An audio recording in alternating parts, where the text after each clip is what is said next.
Hello everyone, welcome to my channel. আজকে আমি একটি অ্যানিমে সিরিজ এক্সপ্লেনেশন করব যার নাম হলো দ্য অ্যাপথেকেরি ডায়েরিজ। তো বেশি দেরি না করে চলেন অ্যানিমে এক্সপ্লেনেশনটি শুরু করা যাক। তো ভিডিওর শুরুতে আমরা একটি মেয়েকে দেখতে পাই যার নাম হলো মাও মাও, এবং এই মেয়েটি আমাদের এই সিরিজের মেইন ফিমেল লিড। এবং দেখতে পাই মাও মাওয়ের বাবা মাও মাওকে কিছু মেডিসিন ডেলিভারি করে দিয়ে আসতে বলে, আর বলে সাবধানে যেও, আজকাল কিডন্যাপিং প্রচুর পরিমাণে বেড়ে গিয়েছে। মাও মাও বলে ঠিক আছে। এরপর আমরা দেখতে পাই মাও মাও পেডিগ্রি হাউসে মেডিসিন ডেলিভারি করতে যায়।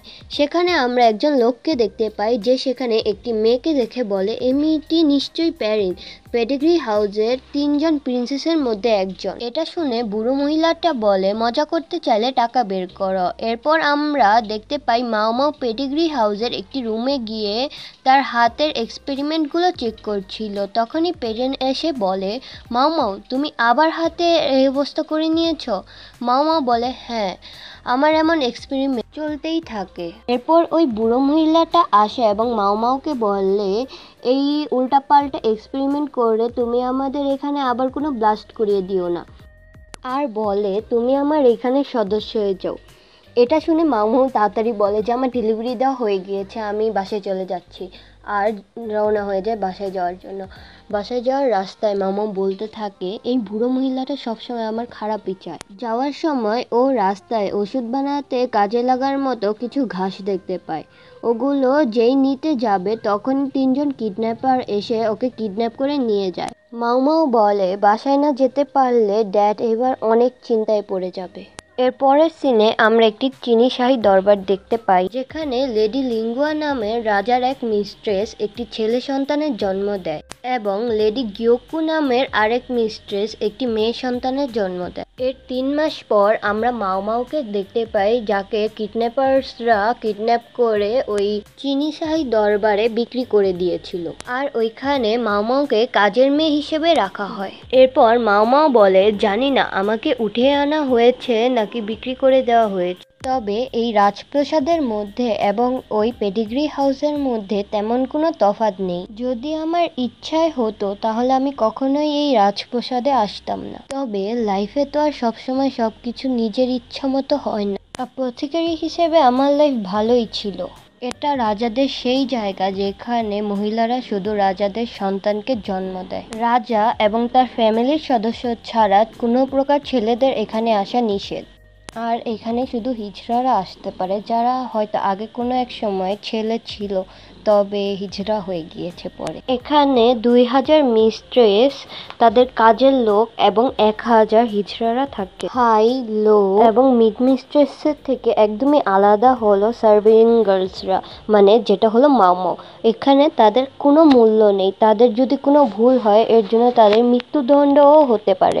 তো যাই হোক, এরপর আমরা দেখতে পাই একটি মেয়ে মাও মাওয়ের কাছে এসে একটি লেখা দেখায় এবং বলে মাও মাও তুমি কি জানো এটা কোন রুমে। তো মাও মাও লেখাটি পড়ে ওই মেয়েটিকে লোকেশন বলে দেয়। আসলে ওইখানের বেশিরভাগ দাসীরাই শিক্ষিত নয়, ওদেরকে ছোট থেকে শুধু এটাই শেখানো হয় কিভাবে ওইখানে গিয়ে কাজ করবে, এছাড়া আর কিছুই নয়। শিক্ষিত হওয়ার কারণে মাও মাও যে এক্সট্রা টাকাগুলো পেত ওগুলো আর কিডন্যাপারই নিয়ে নিত। এরপর মাও মাও বলে ঠিকমতো কাজ করেই আমি এখান থেকে 2 বছরের মধ্যে বাসায় ফেরত যেতে পারবো। এর পরের সিনে আমরা আবার মাও মাওকে ওই মেয়েটির সাথেই কথা বলতে দেখতে পাই। ওই মেয়েটির নাম হলো শাওলিন। শাওলিন মাও মাওকে বলে শুনেছি এখানের সেন্ট্রাল এরিয়ায় খুবই সুন্দর একটি হিজড়া থাকে এবং সবাই ওর কথাই বলতেছিল, উনি নাকি দেখতে অনেক হ্যান্ডসাম, আর বলে আমি জাস্ট একবারের জন্য ওকে দেখতে চাই। এর পরের সিনে আমরা একটি ছেলেকে দেখতে পাই, নর্মালি শাওলিন যাকে হিজড়া বলতেছে। তো এটা হলো আমাদের এই সিরিজের মেইন মেল ক্যারেক্টার এবং ওনার নাম হলো জিনশি। এবং দেখতে পাই জিনশি লেডি লিঙ্গুয়া এবং তার ছেলেকে দেখতে গিয়েছে। এরপর জিনশি সেখান থেকে লেডি গিয়োকোর ওইখানে যায় এবং বলে দুঃখিত চিকিৎসক এখন আসতে পারবে না কারণ উনি লেডি লিঙ্গুয়ার ছেলের চিকিৎসা করছে। এরপরের সিনে আমরা দেখতে পাই মাও মাও এবং শাওলিন দুজনের সাথে কথা বলছে। শাওলিন বলে আমার মনে হয় এটা ওনাদের উপর কোনো অভিশাপ লেগেছে। মাও মাও বলে কি বলতে চাচ্ছ তুমি, ঠিক করে বলো। এরপর শাওলিন বলে, তুমি কি শুনোনি, রাজার একের পর এক 3টা সন্তানই জন্মের পর মারা গিয়েছে এবং এখন যে 2টা আছে ওগুলাও অসুস্থ। এবং বলে মহারাজের তো কোনো মহারানী নেই, তার মানে লেডি লিঙ্গুয়া যিনি ছেলে সন্তানের জন্ম দিয়েছে তিনি মহারাজের রানী হবে। আর বলে লেডি লিঙ্গুয়াও অসুস্থ এবং ওনার অসুস্থতার সিমটমসগুলো বলে শাওলিন বলে নিশ্চিত ওনাদের উপর কোনো অভিশাপই লেগেছে। এরপরের সিনে আমরা দেখতে পাই মাও মাও লেডি লিঙ্গুয়ার অসুস্থতার সিমটমসগুলো কথা ভাবতে ভাবতে কোথাও যাচ্ছিল। এরপর মাও বলে শুধু শুধু এগুলো ভেবে আমার কি লাভ। তারপরও মাও সেখানে চলে যায় লেডি লিঙ্গুয়াকে দেখতে। ওইখানে গিয়েই মাও দেখতে পায় লেডি লিঙ্গুয়া লেডি গিয়োকোকে জোরে একটা থাপ্পড় মারে আর বলে এগুলা সব তোমার দোষ, তুমি আমার ছেলেকে বদদোয়া দিচ্ছ কারণ তুমি একটি মেয়েকে জন্ম দিয়েছো, এই জন্য তুমি জেলাস। এরপর লেডি গিয়োকো বলে এগুলো তুমি কি বলতেছো, আমার বেবিও তো অসুস্থ, বলার আগে একবার ভেবে তো নাও, এবং আমি আমার বেবির চেক আপ করাতে আসছি। আর আমরা দেখতে পাই মাও দাঁড়িয়ে দাঁড়িয়ে ভাবছিল যে ওনাদের মাঝখানে যে হিজড়াটা দাঁড়িয়ে আছে উনি হয়তো চিকিৎসা এবং উনি হয়তো কিছুই জানেন না চিকিৎসার ব্যাপারে। আর ভাবছিল একের পর এক বাচ্চার মৃত্যু, তারপর মিস্ট্রেসদের অসুস্থ হয়ে থাকা, এর পিছনে কোনো না কোনো কারণ তো আছে। এগুলো ভাবতে ভাবতে মাও বুঝতে পারে আসলে ঘটনাটা কি হয়েছে। আর ভাবছিল এখন আসল কথা হলো ওনাদেরকে আমি বলবো কিভাবে, যদি আমি কোনো কিছু লিখতে পেয়ে যেতাম তাহলে ভালো হতো। অ্যান্ড আমরা দেখতে পাই তখনই জিনসি সেখানে এসে পড়ে লেডি লিঙ্গুয়া এবং লেডি গিয়োকো এর ঝগড়ার কথা জানার পর, এবং ও মাওয়ের কথাটুকু শুনে ফেলে।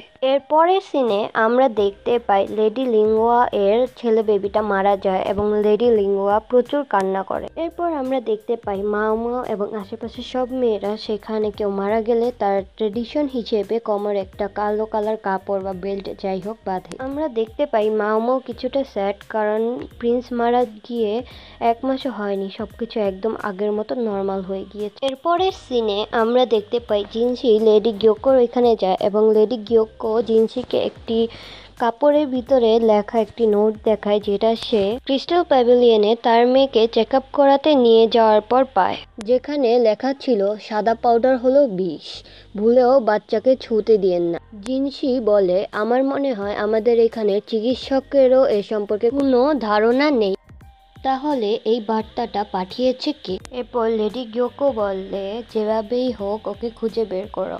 এরপর জিনসি চিন্তা করে দেখে যে কে হতে পারে এটা, এবং তখনই ওর সেই দিনের ওই মাওয়ের কথাটা মনে পড়ে যায় এবং ও লেডি গিয়োকো থেকে সেই দিনের লেখা ওই চিঠিটা নিয়ে যায় সাথে করে। এরপর আমরা আবার মাও এবং ওর ওই ফ্রেন্ডকে বসে কথা বলতে দেখি।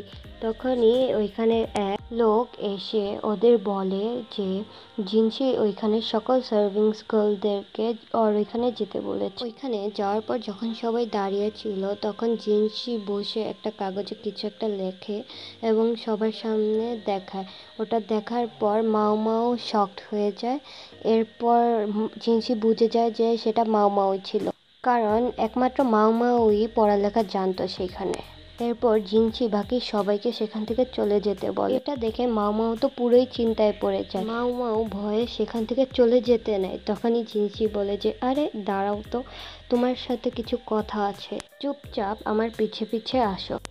এরপর জিনসি মাওকে লেডি গিয়োকোর ওইখানে নিয়ে যায়। লেডি গিয়োকো বলে কষ্ট দেওয়ার জন্য দুঃখিত।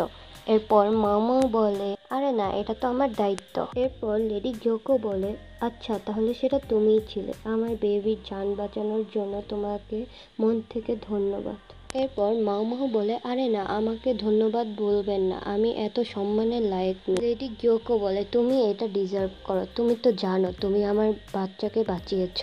মাও প্রথমে স্বীকার করছিল না যে ও এই বাচ্চার জান বাঁচিয়েছে। তখন জিনসি ওকে ওর ওই কাপড়ের টুকরা দেখিয়ে বলে যে কাপড় ধোয়ার কাজ তো তোমারই, তুমি কি কোনো স্কার্ট থেকে এই কাপড় ছিঁড়েছ? এরপর মাওয়ের না চাইতেও একসেপ্ট করতে হয় যে ওই বাচ্চাকে বাঁচিয়েছে। জিনসি বলে তো এবার বলো তুমি কিভাবে জানতে পেরেছো? মাও বলে কারণ আমি জেনে গিয়েছিলাম আসলে সেখানে কি হয়েছিল। সব নষ্টের মূলই হলো সেই সাদা পাউডারটা। আমি যে কোঠাতে বড় হয়েছি সেখানে বেশিরভাগ মহিলারাই অনেক দামি দামি পাউডার দিত, তাদের মধ্যে অনেকেই এই সাদা পাউডার দেওয়ার কারণে মৃত্যুও হয়েছে। আমি আগে একজন অ্যাপথেকেরি ছিলাম, এজন্য আমি জানি কোনটা বিষ এবং কোনটা বিষ নয়। তোমরা যারা জানো না তাদের জন্য বলে দিচ্ছি, অ্যাপথেকেরি মানে হলো যারা মেডিসিন বানায় এবং তাদেরকে সেল করে। এরপর লেডি গ্যোকো বলে এই সাদা পাউডারটা বাচ্চার বুয়া ওকে লাগিয়ে দিয়েছিল। উনি বলেছিল যে অন্যান্য পাউডারের তুলনায় এই পাউডারটা লাগালে নাকি বেশি ফর্সা লাগবে। উনি নিজেও অসুস্থ ছিল, তাই ওনাকে ভালো একটি বেতন দিয়ে আমি ওনাকে ছুটি দিয়ে দিয়েছিলাম। এখানে কোনো কিছু না জানা যেন কোনো পাপের সমান। কখন কি হয়েছে কিছুই বলা যায় না। জিনসি বলে এর জন্য আমিও দায়ী। আমি যদি আগে জানতাম তাহলে কতগুলো মানুষকে বাঁচানো যেত, রাজকুমারকেও বাঁচানো যেত। এরপর মামা বলে মহারানী আমার জন্য কি আদেশ রয়েছে। এটি গ্যোকো বলে এখন থেকে তুমি আমার লেডি ইন ওয়েটিং। মামাও তো এটা শুনে পুরোই শকড হয়ে যায়। এরপর মাও গ্যোকো এর লেডি ইন ওয়েটিং হয়ে যায়। একদিক দিয়ে বলতে গেলে এটা মাওমার জন্য খুবই বড় একটি উন্নতি। এপিসোডের লাস্টের সিনে আমরা দেখতে পাই কতগুলো সৈনিক খাবার খাওয়ার সময় মারা যায়।